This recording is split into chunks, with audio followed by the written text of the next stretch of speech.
Sumunod na sa kong share itong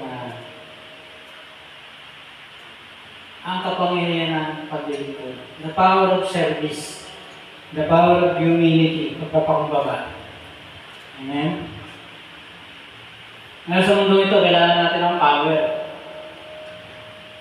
Kasi kahit wala naman tayong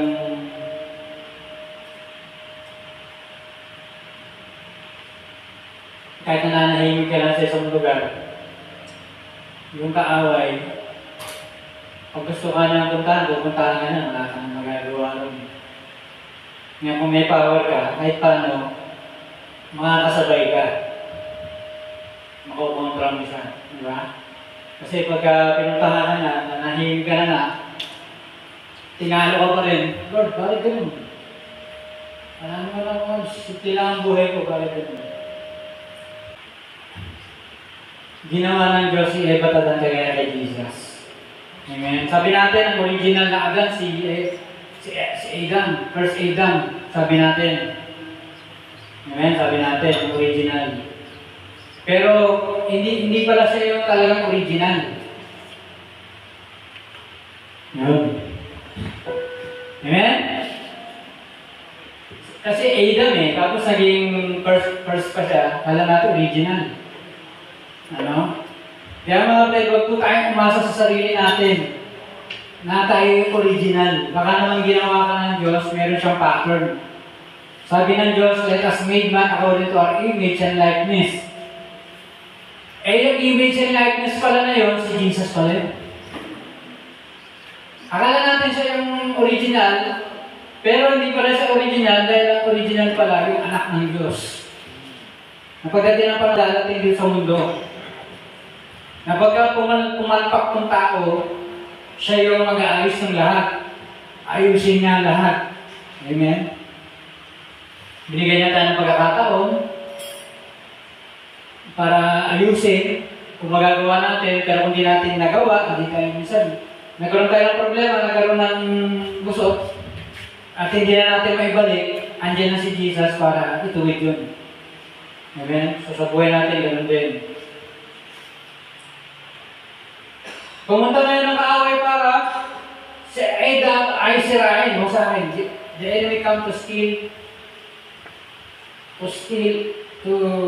kill, steal, and destroy. Yan, dumating siya para sirain ng kaaway. Ganun, para ating pagdudahan ng salita ng Diyos. Sabi ni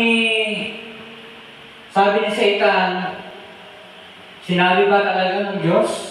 Para questionin yung salita ng Diyos.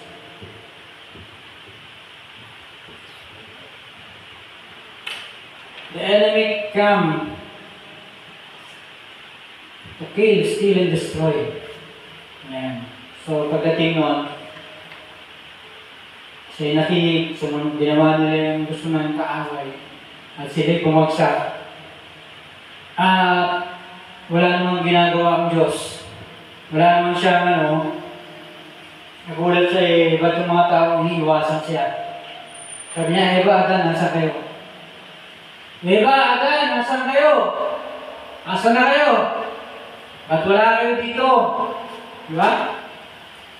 Wala namang ginagawa ang Diyos. Iwas sila na iwas. Tapos ang sisihan, ito kasi, Panginoon, hanggang po kami, nakalaya po kami, bakit sumuhay ka ba? Yung sinabi mo ba, hindi mo ginawa? Mga kapatid, pag tayo hindi nakikinig sa Diyos, yun ang mangyayari, iwasan mo ng Diyos. Magiging aloof ka sa Diyos. Magiging, takbo ka ng takbo. Yun ang tendency. Pag dumating ang liwanag, nawawala yung dilim. Kasi sa Eva at Adan, napunta na sa kadiliman. Amen? Nasa kadiliman na siya, kaya pagdating ng Diyos, yung isa kagaya dati, as usual, andyan si Eva at Adan. Nung dumating ng Diyos, nagtago si Eva at Adan. Ang dilim ay mawawala sa liwanag. Amen? Kaya hinahanap ng Diyos, batagan, nasa kayo. Kaya mga kapatid, yan ang epekto ng pagsuway sa Diyos. Gustuhin mo pumunta sa liwanag dahil dilim ka, hindi mo siya mapuntahan. Ang dilim, mawawala sa liwanag. Kailangan maging anak ka ulit ng Diyos. Sabi ni Jesus, you must be born again. You must be born from above. Kailangan maging tatay mo ulit siya. Mabalik ka ulit sa liwanag. Yun ang dapat. Kaya kailangan natin po ng power para malabanan natin yung diablo. Amen. So, kagaya po ni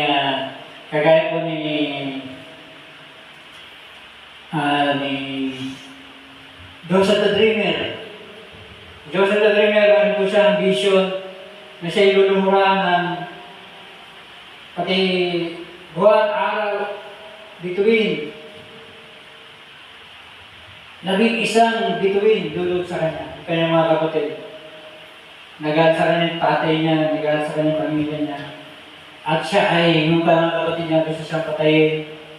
Gusto na pigilan yung vision na yun na binigay ng Diyos.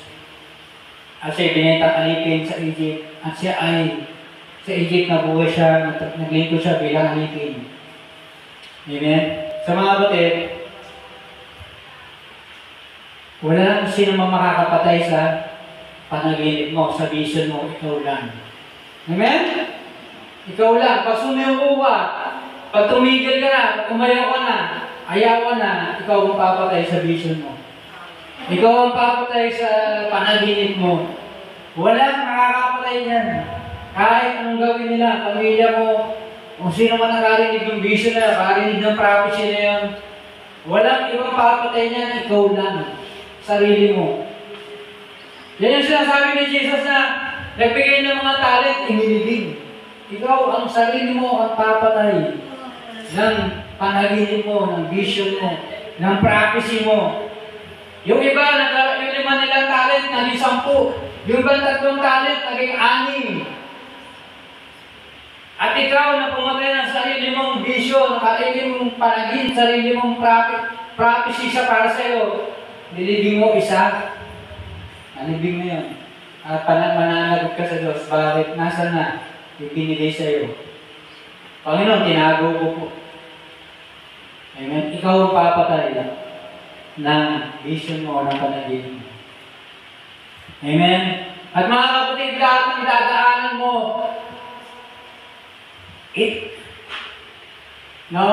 everything you have been through, it adds up. Lahat ng dinadaan mo, dadaanan mo para matupad yung panaginip mo.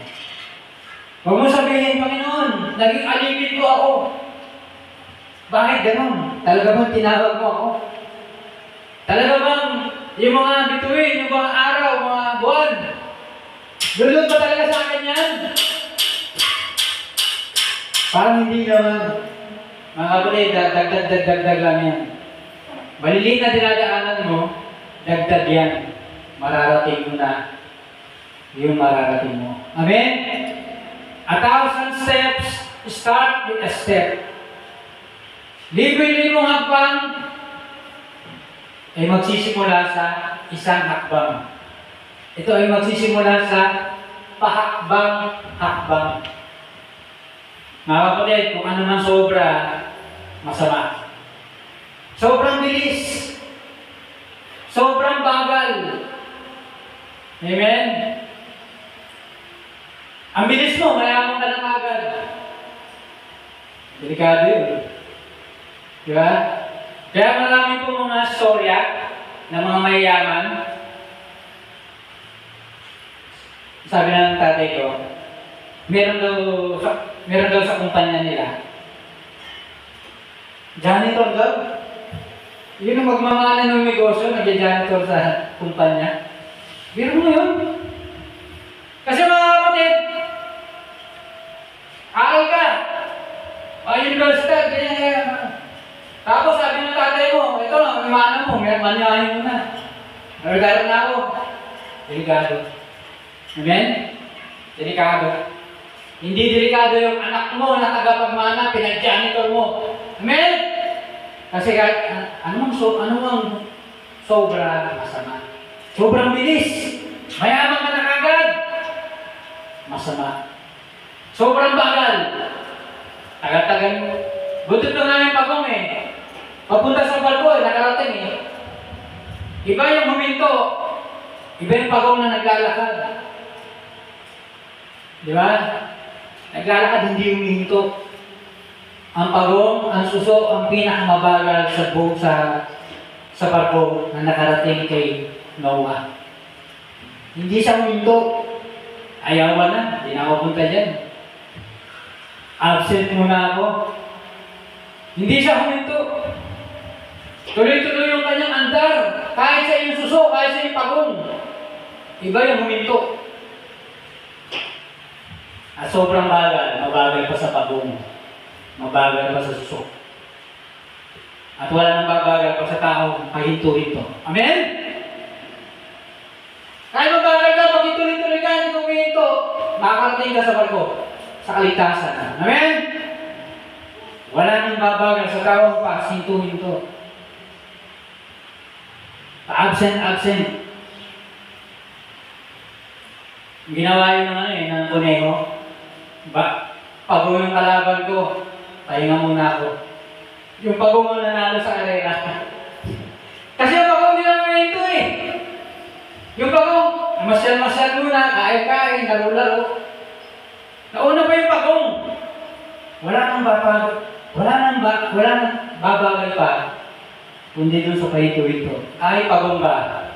Kung tuloy-tuloy, walang hinto. Mararating mo yun. Amen? Kanina, sobrang bilis. Masama. Amen? Kaya mga naragad. Ang daming, akala mo, napapanood mo lang sa pelikula, pero totoo yun. Tapos nung nagigyan ito sa kumpanya, sabi ng tatay ko, pag pinangaralan doon yan, matulog ng dilat. Kasi talagang pinapangaralan daw siya ng tatay niya sa gabi. Lahat ng sobra masama. Si Joseph the Dreamer ay dinaanan niya yung pagiging alipin. Dinaanan niya lahat ng dadaanan niya. At mga kapatid, lahat ng mahibo ng kanyang kamay, pinagpapala ng Diyos.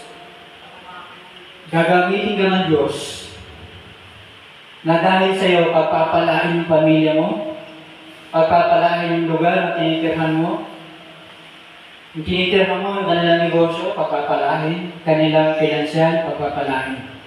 Kaya sabi nung si Potiphar, pinagpapala ko dahil Yosef. Amen? Mga kapatid, ang Kristiyano sa bawat lugar, sa bawat pamilya, ang dahilan, kaya pinagpapala yung tinitirhan niya, yung pamilya doon. Amen? Dapat yung mga taong tinitirhan nila, hindi mag-iisip na, ang galing ko naman, yung negosyo ko, ang laki-laki na, galing ko talaga, galing ng kumpanya namin, hindi. Hindi nila dapat iniisip yun. Amen? Dapat ang makita na yung dapat nila makita. Amen? Pinagpapala sila dahil sa mga Jose. Pinagpapala sila dahil sa mga Hudyong nakatira doon. Pinagpapala sila dahil sa mga Kristiyanong nandun. Mga kapatid, maraming religyoso kahit sa lugar. Pero pinakaimportante sa lahat, takot sa Diyos. Amen? Religyoso, pero wala naman takot sa Diyos. Di ba? Yun ang pinakadelikado. Yung maging religyoso tayo, tapos wala na tayong takot sa Diyos. Amen? Tingnan nyo yung takot sa Diyos, ha? Sabi ni Abraham, Panginoon, pagkasikwenta sa Ninive, yung matuwid, gugunahin ka ba? Pababa yung kaawad niya. Sabi niya, Diyos, sige, pagsikwenta, huwag na gugunahin. Alam nga niya siya, kilala niya yung lugar eh. Sabi niya, 40, 30, 20, 10. Pag sinasabi ni Abraham, Panginoon, wag mo kayong magagalit ha. May takot sa Diyos. Di ba? Request na nga yun, nakikipag-usap sa Diyos. Lord, 40. Sige, pag 40, hindi mo ganapin. Yung takot sa Diyos para ibaba ng Diyos. Para magkasundo sila. Meron siyang takot sa Diyos. Tinakausap sa Diyos, papakita ang Diyos sa kanya. Amen? Kasi may takot siya sa Diyos. Sige, pag 30, tinalawin namin. Lord, wag na po kayo magagalit. Pwede ko bang ibababa na 20 kung may 20? O sige, pag 20. Lord, wag mo talaga kayo magagalit. Pag 10, meron siyang takot sa Diyos. Yung sabihin niya na, Lord, wag po kayo magagalit, ha? Meron siyang takot sa Diyos. Ang hirap po, mga kapatid. Pag tayo naging religyoso, walang takot sa Diyos. Amen? Wala makita sa atin na itong tao ito may takot sa Diyos. Pag binaba niya yung bagay niya sa Diyos, wala siyang mga ganitong salita. Wala kang makita na matatakot sa Diyos. Pero napakalaga na tayo may takot sa Diyos. Ang Diyos magpapakita sa atin, kakausapin tayo. Magpapakilala siya sa atin. Amen? Papakilala niyo yung mga pamaraan niya. Sa mga kapatid, dapat makita ng mga pamilya, mga lugar, yung dapat nilang makita. Hudyo at Kristiyano sa lugar nila, sa pamilya na nakatira doon, ang dahilan kaya sila pinagpapala.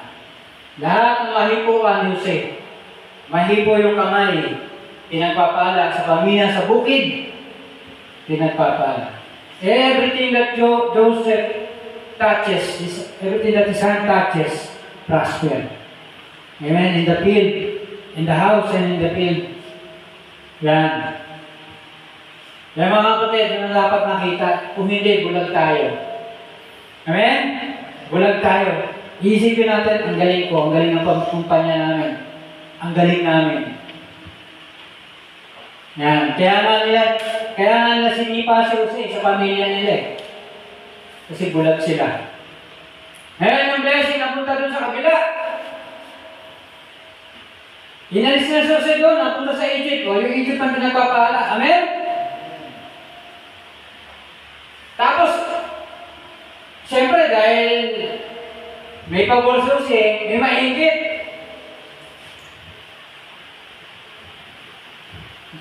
Siya ay sinubok ng babae. Kasi Jose ay tumakbo. Natanggal yung kanyang balabal o damit. Ayan, tumakbo siya nakaubad. At kinasuhan siya. No, kinasuhan siya at nakulong siya. Amen. Mga kapatid, yung bagay na pinagsisisihan mo, yun ang pinagdalhan sa iyo ng Diyos para doon ka na pagpalain. Amen? Yung pinakamababa mong lugar, pinakamaliit, pinakamababa mong lugar, pinakasimple mong lugar, yun ang lugar kung saan doon ka na itataas. Kailangan marating mo yung pinakamababa para marating mo na yung pinakamataas. Paano si Jesus? Naabot niya yung lupa, naabot niya yung impyerno, pinakamababa sa lahat. At siya umakyat. At siya nakaakyat na ulit sa langit, pinakamataas sa lahat. Amen? Para marating mo yung pinakamataas, kailangan dumaan ka sa pinakamababa. Huwag kang magalit sa mga lugar na napupuntahan mo, Lord, bakit ganito nangyayari sa akin? Bakit ako ganun? Ba't nawala sa akin lahat? Bakit pinakamababa to? Bakit pinakasimple to? Lord, bakit ganito nangyayari sa buhay ko? Yan yung lugar na ipopromote ka na ng Diyos ng pinakamataas. Hanggat di ka napapaiyak ng Diyos, hindi mo mararating yung pinakamataas. Hindi ka mo hagulgul. Lord, bakit nangyari to? Bakit ako ganito? Bakit ganito lugar na to? Bakit dito ako nakarating? Bakit dito ang punta? Ba't dito ako nakarating? Akala ko ba, anak ako ng Diyos, akala ko ba ganito ang vision, ganito ang prophecy? Amen? Mga kapatid, we are not fighting against flesh and blood. Hindi tao kalaban mo. Amen? Kundi mga spirito, malalaking kalaban ang kalaban mo. Sa kulungan doon, yung panaginip na interpret niya, na ipapaliwanag niya, at nanaginip yung naipaliwanag niya, at kung anong paliwanag niya, yun ang nangyari. At yung hari na naginip din, pinaliwanag niya. At sinabi mo nandun sa palasyo, mahal na hari, mayroon doon sa kulungan, nag-i-interpret ng panaginip.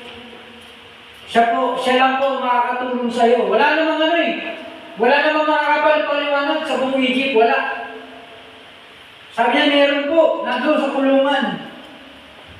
Mga kapatid, ano man nangyari sa buhay mo, sino man nakaranas ng ministry mo, sila magsasabi sa mga nangailangan. Ay, yung tao na yun, subok ko na. Yung ministry niya, yung ginagawa niya, yun ang makakatulong sa iyo.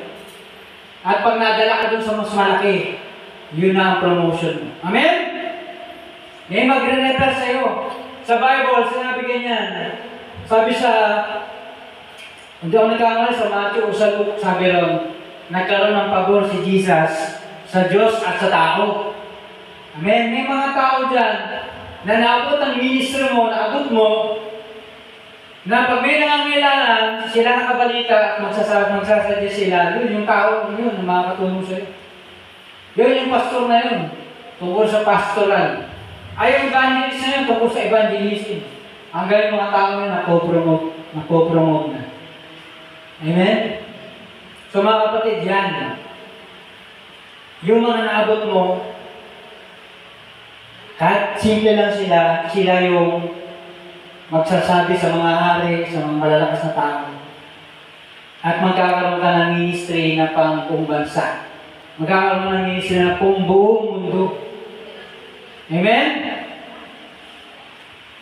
Yan. At ito pa mga kapatid. Meron pong prophecy na meron pong prophecy na makipag-usap daw si Donald Trump, sabi nung prophet ng taga-Africa na tumira sa Amerika. Si Donald Trump daw, pagka siya ay ipag-pray daw na huwag siya magkamali sa kanyang pakipag-meeting sa presidente ng Russia. At baka magkaroon ng problema kapag nagkaroon ng problema yung meeting niya doon tungkol sa Russia. Tungkol sa kanyang mga plano para sa Amerika. Amen? So mga kapatid, ipag-pray din daw na hindi siya ma-assassinate, mapatay. Pati din daw si Elon Musk. Si Elon Musk, pinakamayamang tao sa buong mundo. So mga kapatid, ito ay, sabi sa prophecy ng prophet na si Salvaraj, si Elon Musk, makakasatuparan daw yung pag siya pinag-pray, makakasatuparan daw yung kanyang, yung pagbiyahe sa ibang planeta. Mangyayari daw yun. Amen? So may banta rin kay Elon Musk na siya ma-assassinate o malason. May gusto maglason sa kanya, may gusto magpabaril sa kanya. Pabaril siya. Ganun din kay Presidente ng USA. So mga kapatid, sabi nitong prophet na to sa Baraj, may mga leader daw, kagaya ni Donald Trump ng Amerika, ng USA, na kahit Vice President niya, pag siya naman napatay, hindi niya magagawa ng Vice President yung ipagagawa ng Diyos kay Donald Trump. Kagaya ni David, si Donald Trump daw, kagaya din hindi perfect, kagaya ni David, hindi perfect si David. Bagaman si David ay after God's own heart, after God's own heart, malapit sa puso ng Diyos, Bagaman si David hindi perfect. Marami siyang asawa. Ganon-ganon, ganyan-ganyan. So mga kapatid, pero itong mga tao ito, matagal na silang ginagawa ng Diyos, sinanda ng Diyos para magawa yung gagawin nila sa pagdating ng panahon. Kung sila'y hari, kung sila'y presidente, yan.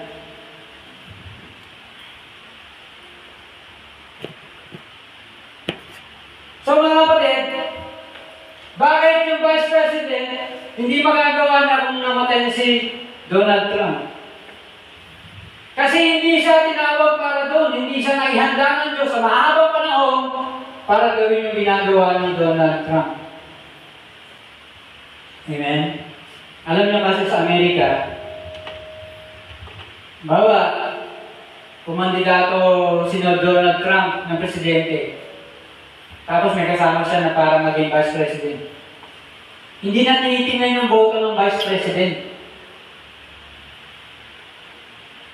Magpartner yung dalawang yan. Pag nanalo yung President, panalo na agad yung Vice.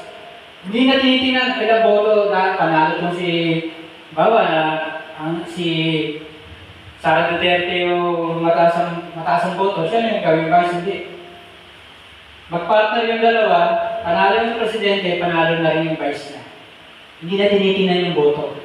Kaya mga kapatid, ang talagang pinili dyan, yung presidente. Kasi yung vice president, by default, parang nagiging automatic na pag nanalo na yung kasama ko, panalo na ako. Parang gano'n lang eh. Parang talagang pinili dyan, presidente. Yun talaga. Kaya itong vice president, hindi niya magagawa yung pinagagawa ng Diyos kay Donald Trump. At matagal ng panahon, inanda ng Diyos ang leader nato bago pa siya dumating doon. At si Donald Trump, 2 beses na naging presidente. 45, 47 president na siya. Pero hindi na siya, sabi ni Salvarez, kahit gusto ni Donald Trump na maging pangatlo, hindi na siya marapahan ng pangatlo. Mga kapatid, may magandang sikreto po dito. So, mali-mali po tayo na ating baliwalain ang ating buhay. Mali-mali po tayo na baliwalain natin ang ating spiritual, ang ating calling. At nag-ausapan natin dito, calling. Tinawag ka ng Diyos para dun. Amen? Pag bumilang ang mga linggo, ang mga buwan, ang mga taon, yun ang sekreto ng tagumpay mo. Kaya nga sa Bible, meron sila sinasabing 7. May 1, 2, 3, 4, 5, 6, 7. Hindi ka biglang, tagumpay ka na agad. Walang ganun. Walang instant. Parang instant noodle, instant coffee, hindi. Tanin mo yung kape mo, mamumunga yan. Mga kapatid, sa Diyos, sowing and reaping. Meron siyang 7. Ay sabi ng 7, completion. Ibig sabihin ng 7, perfection. Amen? Hindi tayo bigla, kaya ka na, matagumpay ka agad. Amen? Mga kapatid, ang leader, inihanda ng Diyos. 1, 2, 3, 4, 5, 6, 7. Amen? Hindi ka, Donald Trump ka na. 45 president, 47 president.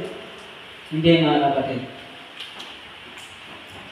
Inihanda ka ng Diyos. Huwag mong baliwalay ng pagtawag ng Diyos sa iyo. Huwag kang kagaya ni Esau. By default, ako naman magiging pangalan. By default, ako naman yung tatanggap ng blessing. Nabaliwala na. Sabi ni Esau, nagugutom ako. Sabi ni Jacob, ibigay mo sa akin pagkapanganay. Hindi, binabaliwala ni Esau yung kanyang pagkapanganay. Yung kanyang 1, 2, 3, 4, 5, 6. Para dumating siya sa 7, sa completion, sa perfection, sa binibigay ng Diyos sa iyo, sa pahinga mo. Esau, makakapahinga rin na. Yung pagka-firstborn mo, ito yung blessing mo. Palaro-laro siya, pabulak-bulak-bol sa kanyang calling. Ano ba yung blessing? Pagiging firstborn mo na. Sige, sabi na, alaka ng lugaw. Lugaw, pang-samantalang satisfaction. No? Temporary satisfaction. Kinain ko ngayon, maya lang, ilang oras ka, wala na, gutom na naman ako. Kailangan ko na naman ulit ng another lugaw. another porridge. Amen? Temporary satisfaction. Sinasayang mo yung calling mo. Sinasayang mo yung pahinga mo, yung rest. Sabi sa Book of Acts, sinabi ng sumulat ng Book of Acts, sinumpa ng Diyos na hindi sila makakarating sa kanilang kapahingahan. Kasi sinasayang nila yung kanilang calling. Kasi sinasayang nila kanilang 1, 2, 3, 4, 5, 6, 7. Yung makarating sila sa lupang pangako. Akala na puro shortcut, puro instant mayaman, instant blessing, instant promise, instant fulfillment. Promise lang na agad. Ito na yung pangako ng Diyos, tinupad niya na agad. Parang nasabing, tinupad na ng Diyos yung pangako niya. Baka shortcut ka lang. Amen? Baka sabi mo lang yan. Ang Diyos, 1, 2, 3, 4, 5, 6, 7. Nandiyan 7. Completion. Rest. Perfection. Pinerfect mo, pinumpleto mo. Yung ginto, nililinis.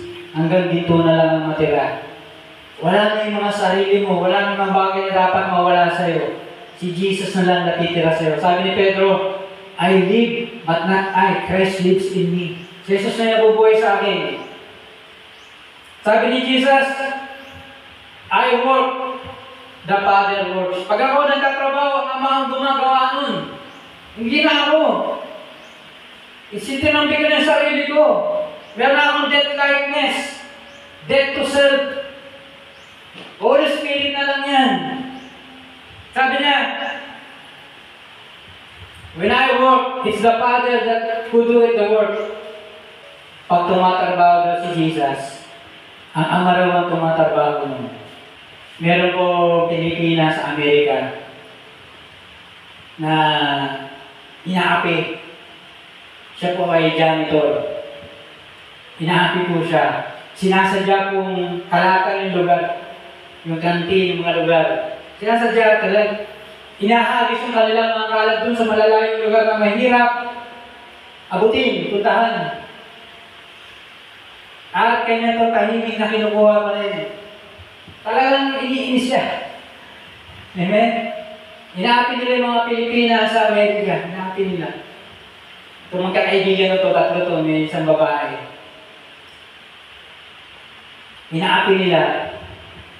Pagkatapos, meron siyang thesis na nag-ano na siya ng kanyang PhD, doctorate na siya doon. Janitor pala siya. Ang siya pala ay magiging doctorate na. Siya pala ay magiging doctorate na. At nabasa ko nung dean, sabi niya, ang ganda ng ano mo, ang ganda ng thesis mo.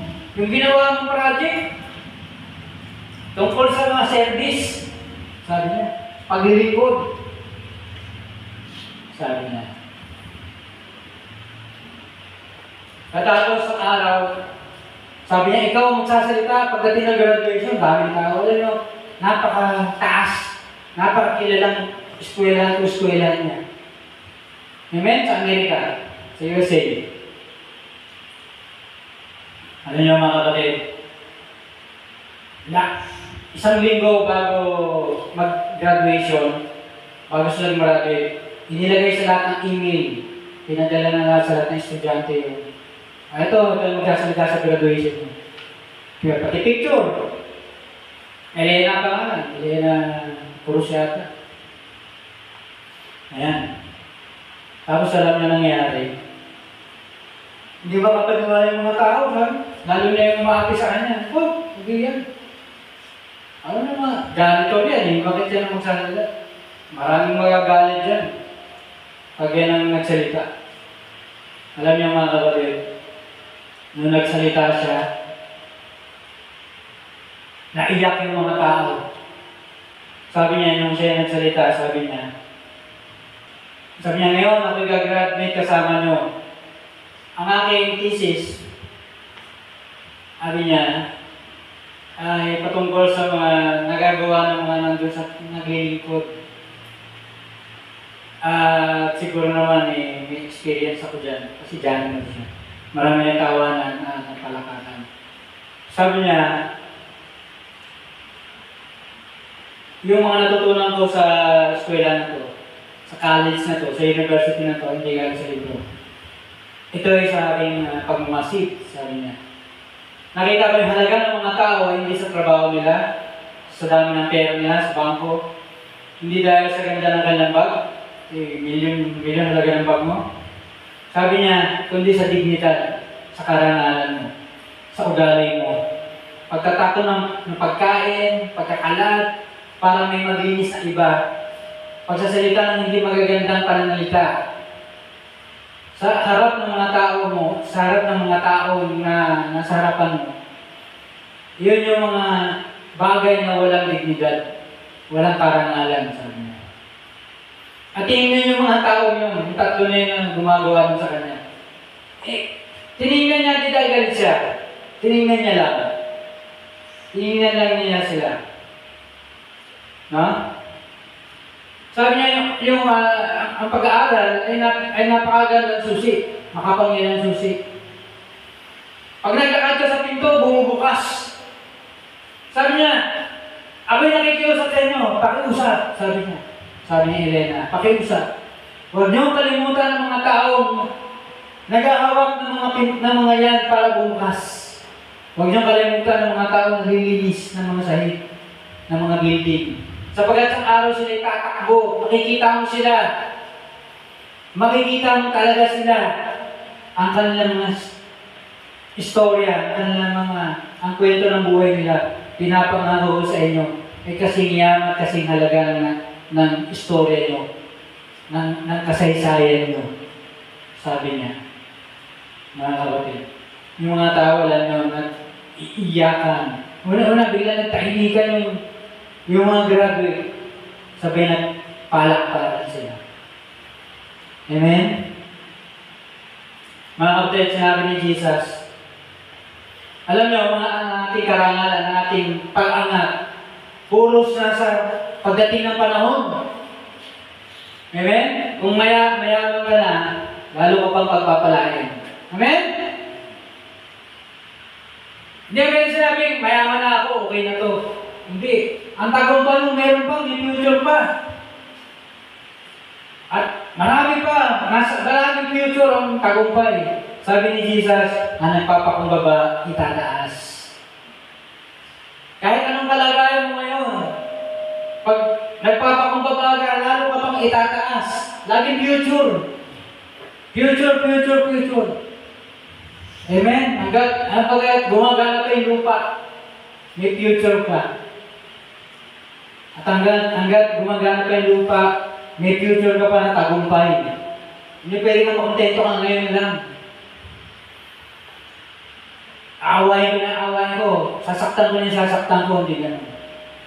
Ang nagpapakumbaba, itataas. Amen? Sabi ni Elena, dito niya tinapos sa kanyang sinasabi, ang pangalan ko ay Elena Santos, ako'y janitor, ako'y nanay, ako'y scholar, ako ay graduate. Sabi niya,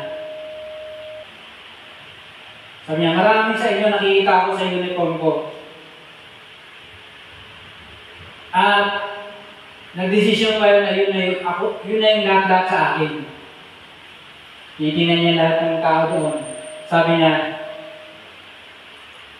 akala niyo ako yung tao na naglilinis ng mga pinagtapunan na kumalat yung kape, ay ako'y walang pinag-aralan, ako'y walang ambisyon.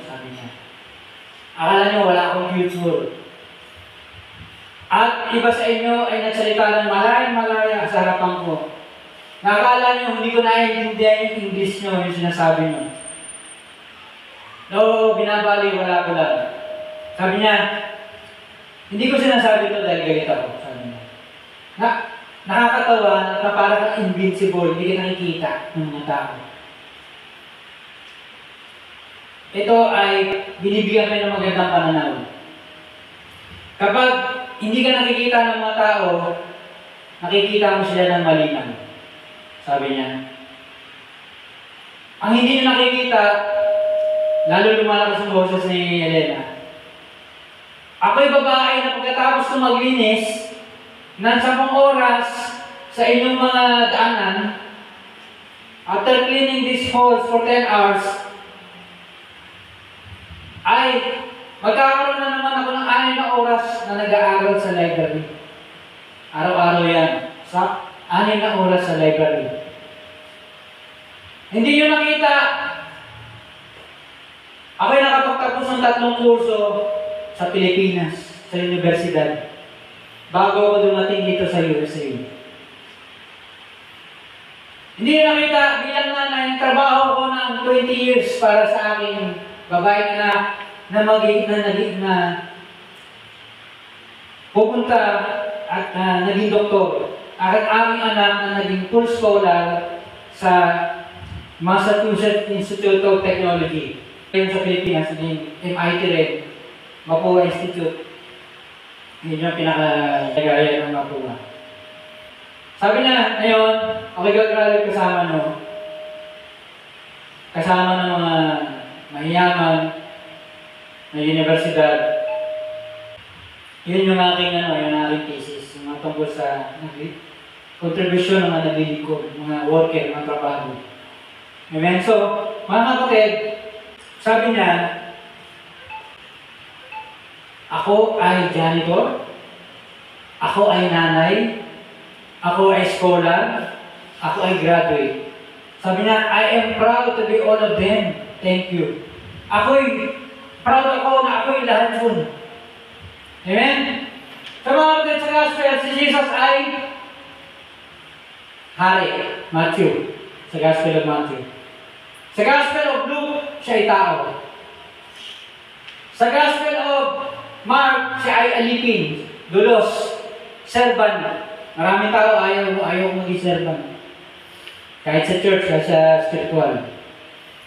Sa gospel of John, siya ay Son of God, siya ay Diyos. Mga kapatid, lahat yung si Jesus siya. Siya ay tao, Diyos na katawang tao. Siya ay hari, parang leon, hari sa lupa. Siya ay, sa Luke siya ay tao, Diyos na katawang tao. Sa Mark siya ay alipin. Siya ay ox, baka. Amen? Yan yung gospel, yan yung isinasalarawan ng gospel. Sa 4 na yun, si Jesus ay tupa. Naglingkod, nagbigay pa ng buhay. No? At yung tupa, yung kanyang dugo, yung nagbayad ng ating kasalanan para tayo mapalaya. Sa Gospel of John, siya ay Diyos. Diyos ng katawang tao. Diyos na Diyos akala mo hindi tao. Taong-tao na akala mo hindi Diyos. Yan. Sa John, siya ay Diyos. Diyos ng katawang tao. Siya ay agila, makalangit, hari ng kalawakan. Amen. Lahat yun siya. Pag sinasabi ni Jesus, I am the king in the Gospel of Matthew. I'm a servant in the Gospel of Mark. I'm a man in the Gospel of Luke. I'm God in the Gospel of John. Sinasabi niya. Ako'y hari, ako'y tao, ako'y alipin, ako ay Diyos. Sabi ng Diyos, I am. Sabi niya, I am. Ito ako. I am proud. Sabi ni Jesus, dumating ako para maglingkod. Amen? Naglingkod ka na kahit hanggang mamatay ka. Yung tupa naman yun. Naglingkod na walang kamatayan, baka, ox. Ang alam yung baka, o yung kalabaw, matyaga. Matagal sila maglingkod. Yun yung fruit of the Spirit. Yung kung naglilingkod ka, nagpapakumbaba ka. Amen? Biling ka sumunod. Biling ka sumunod sa mga nakakataas sa iyo. Amen? Sa sundalo, pababa yung rango. Mas mataas lang sa'yo ng konti. Mataas lang sa'yo ng isa at sinusunod mo. Amen? Di mo sabihin, isang hakbang lang yung tinaas mo sa akin, dito susundin, hindi ganun. sa mga sundalo, kahit isang hakbang na yung tinaas sa'yo, sinusunod mo. Amen? Lalo-lalo na yung nasa taas. Sa mga kapatid, yan. Yan yung service. The power of service. Amen? The power of humility. Yan. Yan yung bumubuo kay Jesus. Ako'y hari, ako'y alipin, ako'y tao, ako'y Diyos. Ako'y Diyos na Diyos akala mo hindi tao. Taong-taong akala mo hindi Diyos. Amen? Ako'y baka, ako'y tupa, agila, ako'y leon. Ako'y hari. Hari ng lupa, hari ng langit. Amen? I am. So mga kapatid, yun ang bumubuo ng tagumpay. Yun ang daan. Yun ang daan para maging hari ka. Leon, maging agila ka. Maging tao ka, mababa. Maging alipin ka, naglilingkod. Amen? Baka. Sa Revelation, may 4 na mukha. Mukha ng agila, mukha ng tao, mukha ng baka, mukha ng agila. At yun ay si Jesus. Ang pinapakita ng si Jesus, yung gospel. Amen? Dapat 4 na mukha na yun makita sa iyo. Amen? Yun yung dahilan para marating mo yung tagumpay. Yun ang dahilan kaya ka nagtatagumpay. Nasa puso mo yun. Sabi ni Elena, I am proud to be all of them. Janitor, nanay, ako'y nanay, ako'y scholar. Diba? Janitor ako, pero hindi ako basta-basta kasi scholar ako. Kasi nanay ako. Diba? Ako janitor. Ang dahilan ng tagumpay mo kasi natuto kang maglingkod. You learn to serve. You learn to humble yourself. Yan ang dahilan. Kaya ka nagtatagumpay. Amen? Kaya ka matagumpay. Kasi naglilingkod, natutunan maglingkod ng pakumbaba. Pag tayo ay nagtatagumpay na, darating yung kaaway para pigilan ka sa ginagawa mo. Yan, kagaya ng ginawa kay Ibot Adan. Darating, may darating at may darating. Ang pinakakalaban natin dito, napakalaki, napaka-influensya, napakalakas. Siya yung kalaban, siya yung Satan, Espiritu. Amen? Hindi tayo nagpaglaban sa maliit na kalaban. We are not fighting against flesh and blood, but by principalities, rulers of darkness. Ayan, ang Espiritu. Kapag ikaw nagiging banta ka na sa kaaway, gusto niya manipulahin ka na, gusto niya kontrolin ka na, gusto niya bantaan ka na. Minsan bigyan ka ng mga warning shot. Itong mga to, pag dito tumigil, bigyan ko na to ng warning shot. Bago ka tutok sa kanya, sa taas muna. Para tigil niya mo yung ginagawa niya. Tigil niya yung pagiging straight. Going straight. Gusto ko medyo pa-easy naman siya minsan-minsan. Minsan pumapalya naman siya minsan. Yan. Hindi yung lagi lang tama ginagawa na. Gusto ko, bantaan ko siya. Gusto ko siya, huwag kang masyadong uliran. Paminsan-minsan na maging pasaway ka naman din. Yan, gusto ng kaaway, kontrolin ka. Gusto ng Diyos ng kaaway, pumalya ka naman. Huminto ka naman. Gusto niya, bantaan ka ng kaaway. Aapi ko na may kalaban kasi binubulabog naman siya. Amen? At ang pag-iinos ng kalaban tungkol to sa mga mahal sa buhay, mga importanteng tao sa buhay mo, mga nakakatulong sa iyo sa mga ginagawa mo, mga nagbibigay sa iyo ng mga kailangan mo, o maging financer mo. Ang susi, ang pinakasikreto mga kapatid, yung mga araw, oras, linggo, buwan, taon, nakasama mo ang Diyos. Amen. Mas matagal ang nilalagay mo sa Diyos mas lalo kang magtatagumpay, tinatalo mo yung kaaway. Gusto na kaaway, makita ang sekreto mo. Sabi ni Herodes, nung dumating si Kristo, gusto ko siya makita yung baby, yung bata, para sambahin ko siya, para paglingkuran ko siya. Pero ang kaaway, hindi dumating para maglingkod, para masumamba, kundi magnakaw, pumatay at mawasak. At ang plano ito ng kaaway na wasakin siya ay nasira dahil dinala siya sa Egypt. At nung hindi nangyari yung gusto ng kaaway, pinatay niya ang lahat ng mga tao, lahat ng mga bata doon, libo-libong bata pinatay. Makita niya o hindi niya makita yung bata, wawasakin niya sila. Pag nakita niya yung bata, wawasakin niya. Pag hindi niya nakita, wawasakin niya. Libo-libo ang namatay. Sa Israel ngayon, libo-libo, dalawang libong buo ng mga bata na doon.